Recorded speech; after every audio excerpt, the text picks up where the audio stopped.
वाला सलासती, सलासा बोले तो तीन, वाला तीन। सलासती लजीना खुल्लिफो, पीछे रह गए, खल्लफा युखल्लिफो, बाबे तफील से, यानी पीछे रह जाने वाले, शिद्दत के साथ आ रहा है, अल्लाह को नापसंद शिद्दत के साथ रह गए थे, कुछ भी नहीं था रीजन, रह गए थे। हत्ता इजा जाखत अलैहिमुल अर्दु बिमा रहुबत वो जाखत अलैहिम अनफुसहुम व ज़न्नु अल्ला मलजा मिनल्लाहि ला इल्ला इलैह सुम्मा ताबा अलैहिम लियतूबू इन्नल्लाह हुवा तव्वाबुर रहीम। इसका ये देख लीजिएगा वहाँ बा महावीरा तर्जुमा। उन तीनों अशखास को भी अल्लाह ने माफ किया जिनके मामले को मुलतवी कर दिया गया था, डेफर कर दिया गया था। हुजूर सल्लल्लाहु अलैहि वसल्लम के पास गए, माफी मांगे, मगर देर से गए।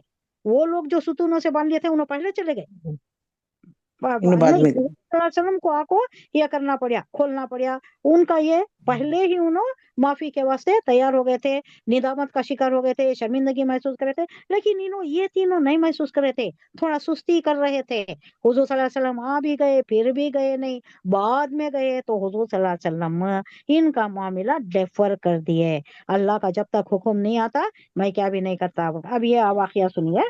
जब तबूक से मदीना वापस तशरीफ लाए हुजूर सल्लल्लाहु अलैहि वसल्लम, तो वो लोग माजिरत करने के लिए हाजिर हो गए जो पीछे रह गए थे।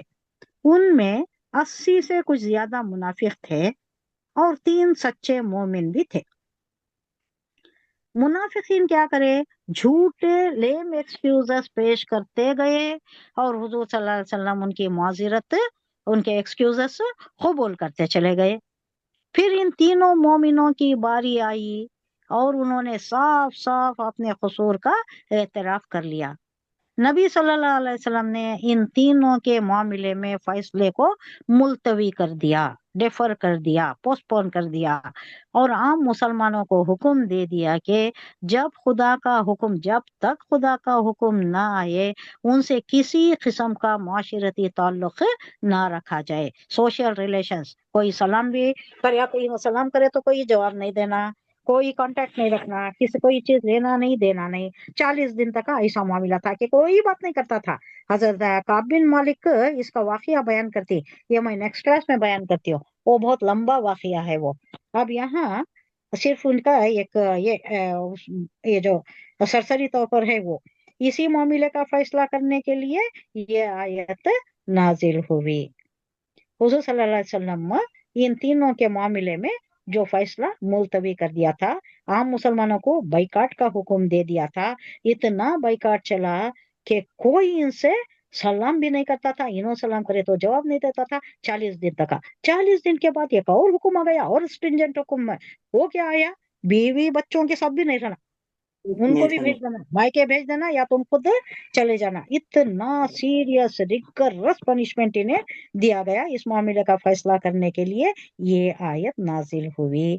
यहाँ ये बात हमें याद रखनी है कि इन 3 असहाब का मामला उन 7 असहाब से मुख्तलिफ है। वो 7 अलग जो सुतूनों से बांध लिए थे, पहले बहुत निदामत शर्मिंदगी का ये बहुत था उनको, तो उनको हुजूर सल्लल्लाहु अलैहि वसल्लम माफ कर डाले। वो डेफर नहीं करे, वो पोस्टपोन नहीं करे।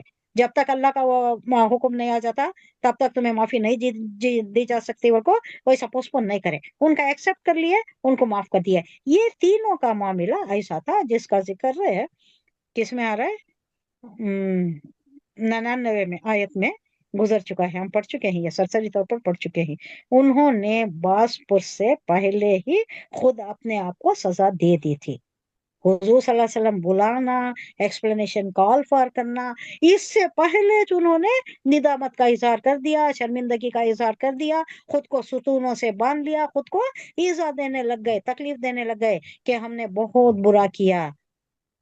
आयशो आयश आराइश छोड़ दिए, घर का आयशो आराइश छोड़ दिए।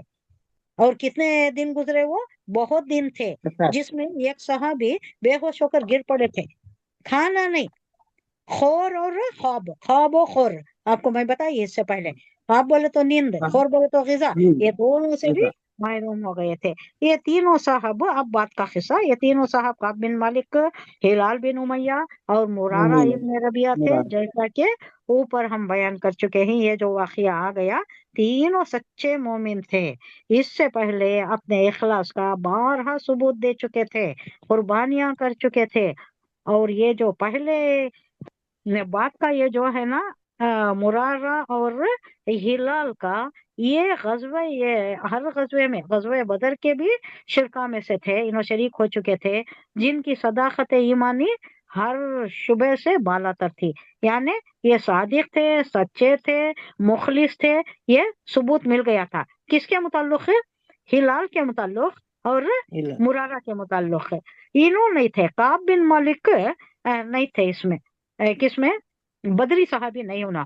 बदरी सहाबी के मुताल्लुक है, क्या बात है, क्या उनकी खुसूसियत है, क्या उन्हें प्रेरोगेटिव है? तो बदरी सहाबी, इनको बद्री को उनको माफी, गलती करे तो भी माफ करना, यस, यानी गुना अल्लाह ने माफ कर दिया नहीं उनको। करना, माफ अब उन्होंने कर क्या दिया। गुनाह करे तो भी उसकी हम्म, पकड़ नहीं होती। नहीं अल्लाह ने है माफ कर दिया क्योंकि वो था ही ऐसा। 313 ऐसा। हजार का हाँ लश्कर, हाँ। कुछ भी असला नहीं, कुछ भी नहीं। हम्म, वो जो लड़े हैं, नबी का साथ दिए हैं, वो बदरी सहाबी इसलिए को हमेशा उसके के बदले लिए में। माफी दे दिया हम्म, है। लेकिन ये हम्म, काब बिन मालिक जो थे, इन्हों बदरी नहीं थे, इन्हों बदर में नहीं नहीं आए थे। लेकिन बदर के सिवा हर गजवे में नबी सल्लल्लाहु अलैहि वसल्लम के साथ थे, शरीक थे। इन खिदमात के बावजूद जो सुस्ती इस नाजुक मौके पर, जबकि तमाम काबिल जंग 14 साल से ऊपर वाला हर कोई जाना था, अगर कोई ऐलान नफीर था, फिर भी तब अहले ईमान को जंग के लिए निकल आने का हुक्म दिया गया था। ये इस इन्होंने जो सुस्ती दिखाई, इस पर सख्त गिरफ्त की गई। नबी सल्लल्लाहु अलैहि वसल्लम ने तबूक से वापस तशरीफ लाकर मुसलमानों को हुक्म दे दिया कि कोई इनसे सलाम कलाम ना करे, और 40 दिन के बाद उनकी बीवियों को भी उनसे अलग रहने की ताकीद कर दी गई।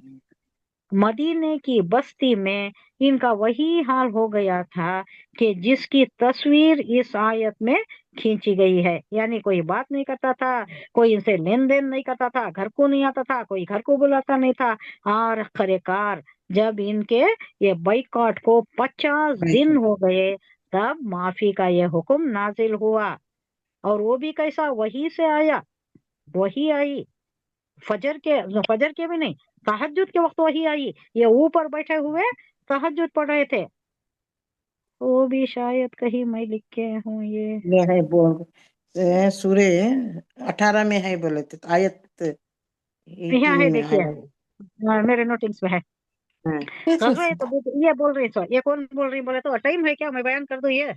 हाँ, करो करो, अभी 5-10 मिनट। ये किसका बोले तो काब बिन मालिक का। काब बिन मालिक खुद अपनी हालत बयान कर रही कि क्या हुई बोल को। गजवा तबूक की तैयारी के जमाने में नबी सल्लल्लाहु अलैहि वसल्लम ने जब कभी मुसलमानों से शिरकत जंग की अपील करते थे, मैं अपने दिल में इरादा कर लेता था। ये कौन बोल रही? काब बिन मालिक बोल रहे, सुनिए, उनकी ही जबानी सुनिए। ये एक हदीस में आया है ये। अपने दिल में इरादा कर लेता था कि चलने की तैयारी करूंगा, मगर फिर वापस आकर सुस्ती कर जाता था और कहता था कि अभी क्या है, जब चलने का वक्त आएगा तो तैयारी हो जाएगी, क्या देर है, अभी क्या, आराम से तैयारी कर लेंगे। इसी तरह बात टलती रही, यहाँ तक के लश्कर की रवानगी का वक्त आ गया और मैं तैयार ना था। मैंने दिल में कहा कि अच्छा, लश्कर को चलने दो, मैं 1-2 रोज के बाद रास्ता जाऊँ। तेज रफ्तारी लेकर तैयार जाकर पकड़ लूंगा उन्हें। अरे क्या, इस जमाने में जबकि मैं, वो हो नहीं सका। हुजूर सल्लल्लाहु अलैहि वसल्लम आगे निकल गए, जा नहीं सके इन्हों। अब थक हार कर बैठ गए कि अब मैं कितना ही तेज जाऊं, कैसा ही जाऊं, मैं उनसे मिल नहीं सकता। इस जमाने में जबकि मैं मदीने में रहा, मेरा दिल ये देख देख कर बेहद कुड़ता था कि मैं पीछे जिन लोगों के साथ रह गया हूँ, वो या तो मुनाफिक हैं, या वो ज़ईफ है, मजबूर है, औरतें हैं, बच्चे हैं। क्या हाल हो बच्चे। गया मेरा। मैं किसके साथ बैठ गया हूँ? या तो मुनाफिक हैं, या ज़ईफ है, कमजोर हैं, लुल्ले लंगड़े अपाहिज है, या औरतें हैं, बच्चे हैं। ये मेरी क्या हालत हो गई। मैं हट्टा कट्टा नौजवान, सब कुछ है मेरे पास, है सवारी है, पैसा है, ज्यादा सफर है, सेहत है, तंदुरुस्ती है, फिर भी मैं इन लोगों के साथ बैठ गया हूँ ना। इनको बड़ी निदामत महसूस होती थी। जब नबी सल्लल्लाहु अलैहि वसल्लम तबूक से वापस तशरीफ लाए तो हस्बे मामूल आप सल्लल्लाहु अलैहि वसल्लम ने पहले मस्जिद में आकर 2 रकात नमाज पढ़ी, फिर लोगों से मुलाकात के लिए बैठे। इस मजलिस में मुनाफिकीन ने आकर अपने उजरात, अपने एक्सक्यूजेस से लंबी चौड़ी खस्मों के साथ झूठे सच्चे उजरात पेश करने शुरू किए। ये 80 से ज्यादा थे। हुजूर सल्लल्लाहु अलैहि वसल्लम ने इनमें से ये केक की बनावटी बातें सुनी, उनके जाहिरी उज़र को कबूल किया, यानी अंदर उसमें तफ्तीश करने की कोशिश नहीं करे, जो भी बोलिए अच्छा भाई चलो छोड़ दिए, क्यों किधर खोद खोरीद नहीं करे। और उनके बाद इनको अल्लाह पर छोड़कर फरमाया खुदा तुम्हें माफ करे। ये मामला अल्लाह के हवाले। फिर मेरी बारी आई। कौन बयान कर रही है? कब कौन बयान कर रही है? काब काब हाँ, कब काब बिन मालिक, काब बिन मालिक। फिर मेरी बारी आई। मैंने आगे बढ़कर सलाम अर्ज किया, खुदा की कसम, अगर मैं अहले दुनिया में से किसी के सामने हाजिर हुआ होता तो जरूर कोई ना कोई बात बना कर इसको राजी करने की कोशिश करता। बातें बनानी तो मुझे भी आती है, बहुत अच्छी आती है। क्यों बोल रही? ये बहुत बड़े शायर थे, बड़ा तखय्युल था इनका, बड़ा अंदाज़े कलाम था, जबान के धनी थे, बहुत अच्छी बातें करते थे। तो मैं भी बातें बना लेता था, मैं उनसे अच्छी बातें बना सकता था। बातें तो मुझे भी आती हैं, मगर आपके मुताल्लिक मैं यकीन रखता हूँ कि अगर इस वक्त कोई झूठा उज़र पेश करके, झूठा एक्सक्यूज देकर मैंने आपको राजी कर भी लिया तो अल्लाह जरूर आपको मुझसे फिर नाराज कर देगा। सही बात है, अल्लाह बता देगा, मेरा झूठ पोल खुल जाएगा, भांडा फूट जाएगा।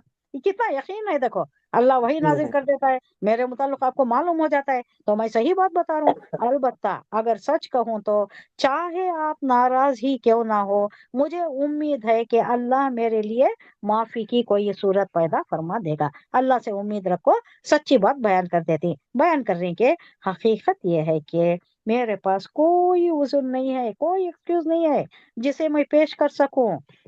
मैं जाने पर पूरी पूरी तरह से हाजिर था, मेरे पास सब कुछ था। इस पर हुजूर सल्लल्लाहु अलैहि वसल्लम ने फरमाया, ये शख्स है जिसने सच्ची बात कही। हुजूर सल्लल्लाहु अलैहि वसल्लम कह रही, ये शख्स अच्छी सच्ची बात कही है। अच्छा, उठ जाओ और इंतजार करो। चले जाओ अब यहाँ से, इंतजार करो यहाँ तक कि अल्लाह ताला तुम्हारे मामले में कोई फैसला करे। मैं उठा और अपने कबीले के लोगों में जा बैठा। यहाँ सब के सब मेरे पीछे पड़ गए और मुझे बहुत मलामत की कि तूने कोई उज़्र क्यों ना कर दिया, कोई उज़्र पेश कर देता, माफी ले लेता। ये बातें सुनकर मेरा नफ्स भी कुछ आमादा होने लगा कि मैं भी हाजिर होकर कोई बात बता दूं, कोई उज़्र पेश कर दूं। मगर जब मुझे मालूम हुआ कि 2 और साले आदमियों ने, यानी मुरारा इब्न रबी और हिलाल इब्न उमैया, मैया इन्होंने भी वही सच्ची बात कही है जो मैंने कही थी। तो मुझे तस्कीन हो गई और मैं अपनी सच्चाई पर जमा रहा। उसके बाद नबी सल्लल्लाहु अलैहि वसल्लम ने आम हुक्म दे दिया कि हम तीनों आदमियों से कोई बात ना करे। वो दोनों तो घर बैठ गए, वो दोनों मुरारा भी, वो हिलाल भी घर में बैठ गए, लाल उन्होंने बाहर किला नहीं मैया निकले। मगर मैं निकलता था। कौन बोल रही? काब बिन मालिक बोल रही। मगर आप मैं बिन मालिक निकलता था, जमात के साथ नमाज पढ़ता था, बाजारों में चलता फिरता था और कोई मुझसे बात ना करता था। ऐसा मालूम होता था कि ये सरजमीन बिल्कुल बदल गई है, मैं यहाँ अजनबी हो गया हूँ और इस बस्ती में कोई भी मेरा जानने वाला नहीं है। मस्जिद में नमाज के लिए जाता तो हुजूर सल्लल्लाहु अलैहि वसल्लम को देखता, हुजूर मुंह सल्लल्लाहु अलैहि कर वसल्लम लेते मेरी तरफ नहीं देखते थे। जब मैं देखता तो उन्होंने देखते थे। जब वो देखते मैं नहीं देखता, मैं नमाज में मशगूल रहता तो वो देखते थे। मुझे महसूस होता था, वो निगाहों से महसूस होता है ना, एक एंगल में देख रही होता कौन देख रही क्या है। देखते तो ये बात थी, ऐसा तर्ज अमल हो गया था। और क्या है, हाँ, एक वक्त क्या हुआ, इतना तंग आ गए, इतना बेजार हो गया उन्हें जिंदगी से ही कि एक रोज मैं घबरा कर अपने चचाजाद भाई और बचपन के यार अबू बस खतादा, अबू खतादा का नाम बहुत आता है ना, अबू खतादा के पास गया اور ان کے باغ کی دیوار پر چڑھ کر انہیں سلام کیا. ہاں، سیدھا راستے سے نہیں جا رہی، ہمت نہیں ہے، باغ کو کمپاؤنڈ وال پر چڑھ کر انہیں سلام کیا، مگر اس اللہ کے بندے نے سلام کا جواب تک نہ دیا. میں نے کہا ابو قتادہ، میں تم کو خدا کی قسم دے کر پوچھتا ہوں کہ میں خدا اور اس کے رسول سے محبت نہیں رکھتا کیا؟ وہ خاموش رہے، جواب نہیں دیا. میں نے پھر پوچھا، پھر وہ خاموش رہے. تیسری مرتبہ جب میں نے قسم دے کر یہی سوال کیا تو انہوں نے بس اتنا کہا کہ اللہ اور اس کا رسول ہی بہتر جانتا ہے. اس پر میری آنکھوں سے آنسو نکل آئے اور میں دیوار سے اتر آیا. انہی دنوں ایک دفعہ میں بازار سے گزر رہا تھا کہ شام کے لوگوں میں سے ایک شخص مجھے ملا اور اس نے شاہ غسان کا خط جریر میں لپٹا ہوا مجھے دیا. شاہ غسان وہاں کا ایک قریب کا ایریا جہاں بادشاہ تھا. اسے معلوم ہوا کہ قابل ملک بہت فیمس تھے. کیا واسطے فیمس تھے؟ بہت بڑے شاعر، بہت بڑے شاعر. شاید ہاں، اچھی ایون شاعری کرنے والے. قرآن کے ریسیٹیشن کے واسطے بھی کیا ہاں، کی قرآن کی شمسی، رسالت ہر معاملے میں. ہاں، بہت قرآن کی اچھے. رسالت میں بھی. ہاں، اور ہاں اچھے شاعر بھی، اچھا تخیل بھی ان کا، اور زبان دانی پر بڑا یہ تھا، ان کو بڑا مہارت حاصل تھی. تو اس کے واسطے انہوں فیمس تھے. تو غسان کا بادشاہ کو معلوم ہوتا ہے کہ ان کے ساتھ ایسا معاملہ ہو رہا ہے، حضور صلی اللہ علیہ وسلم ایسا بیکاٹ کر دی. تو ایک لیٹر بھیجتا ہے. یہ فتنہ کیسا کیسا آتا ہے دیکھو. اب ادھر سے ایک لیٹر آ گیا، اچھا تمہاری ایسی بے عزتی ہو رہی ہے کیا؟ تمہیں اتنے عزت دار آدمی، تمہاری ایسی بے عزتی، آ جاؤ ہمارے پاس آ جاؤ، بہت اچھا عہدہ دیتی تم نا، اور بہت اچھا عزت سے رکھتی. مجھے دیا، میں کھول کر پڑھا تو اس میں لکھا ہوا تھا کہ ہم نے سنا ہے کہ تمہارے صاحب نے، یعنی حضور صلی اللہ علیہ وسلم نے تم پر ستم ڈھا رکھا ہے. تم کوئی ذلیل آدمی نہیں ہو اور نہ اس لائق ہو کہ تمہیں ضائع کیا جائے. ہمارے پاس آ جاؤ، ہم تمہاری قدردانی کریں گے اور تمہیں اچھا عہدہ دیں گے، تمہیں عزت داروں میں شامل کریں گے. میں نے کہا یہ ایک اور بلا نازل ہو گئی، اتنا بڑا فتنہ. اور اسی وقت اس خط کو چولہے میں ڈال دیا. 40 دن اسی حالت میں گزرے تھے کہ نبی صلی اللہ علیہ وسلم نے حکم دیا کہ آپ اپنی بیوی سے بھی الگ ہو جاؤ، تو وہ بھی ہو گیا. 50ویں دن، اب آ رہی ہے بات، 50ویں دن صبح کی نماز کے بعد میں اپنے مکان کی چھت پر بیٹھا ہوا نماز پڑھ رہا تھا اور اپنی جان سے بیزار ہو رہا تھا کہ یکایک کسی شخص نے پکار کر کہا، مبارک ہو کعب بن مالک. میں یہ سنتے ہی سجدے میں گر گیا اور میں نے جان لیا کہ میری معافی کا پروانہ آ گیا ہے، اللہ کا حکم آ گیا ہے. پھر فوج در فوج لوگ بھاگے بھاگے چلے آ رہے تھے اور ہر ایک دوسرے سے پہلے پہنچ کر مجھ کو مبارکباد دے رہا تھا کہ تیری توبہ قبول ہو گئی. میں اٹھا اور سیدھا مسجد نبوی کی طرف چلا. دیکھا کہ نبی صلی اللہ علیہ وسلم کا چہرہ خوشی سے دمک رہا ہے. میں نے سلام کیا تو فرمایا، تجھے مبارک ہو یہ دن، تیری زندگی میں سب سے بہتر دن ہے. جب سے تیری ماں نے تجھے پیدا کیا اس سے آج تک کے دن میں تیرا سب سے مبارک، سب سے اچھا دن یہی ہے. میں نے پوچھا یہ معافی حضور کی طرف سے ہے یا خدا کی طرف سے؟ فرمایا خدا کی طرف سے ہے. اور یہ آیت سنائی، یہ آیت اب ہمیں جو پڑھے نا وہ آیت. میں نے عرض کیا، یا رسول اللہ صلی اللہ علیہ وسلم، میری توبہ میں یہ بھی شامل ہے کہ میں اپنا سارا مال خدا کی راہ میں صدقہ کر دوں. فرمایا کچھ رہنے دو کہ یہ تمہارے لیے بہتر ہے، پورا صدقہ کر ڈال تمہارے کو آفر دینے. میں نے اس ارشاد کے مطابق اپنا خیبر کا حصہ رکھ لیا، باقی سب صدقہ کر دیا. پھر میں نے خدا سے عہد کیا کہ جس راست گفتاری، یعنی ٹروتھ سپیکنگ، راست گفتار بولے تو بات کرنا، راست بولے تو سچائی، اس کے سلے میں اللہ نے مجھے معافی دی ہے، اس پر میں تمام عمر قائم رکھوں گا، سچائی پر قائم رہوں گا. انہوں نے عہد کر لیا. چنانچہ آج تک میں نے کوئی بات جان بوجھ کر خلاف واقعہ نہیں کہی اور خدا سے امید رکھتا ہوں کہ آئندہ بھی مجھے اس سے بچائے گا. یہ قصہ اپنے اندر بہت سے سبق رکھتا ہے جو ہر مومن کے لیے بہت ضروری ہے. اب اس کے بعد ہمیں غور کر لینا کہ کیا کیا ہے جو ضروری ہے. جزاک اللہ خیرن کثیرن، آپ کے صبر و استحقاق کا، صبر و تحمل کا بہت شکریہ، اللہ قبول فرمائے، جزائے خیر عطا فرمائے۔ سبحان اللہ آمین وبحمدہ، سبحانک اللہم وبحمدک، نشہد ان لا الہ الا انت، نستغفرک ونتوب الیک، سبحان ربک رب العزۃ عما یصفون، وسلام علی المرسلین، والحمد للہ رب العالمین۔ السلام علیکم رحمۃ اللہ وبرکاتہ۔ وعلیکم وعلیکم السلام السلام ورحمۃ اللہ وبرکاتہ۔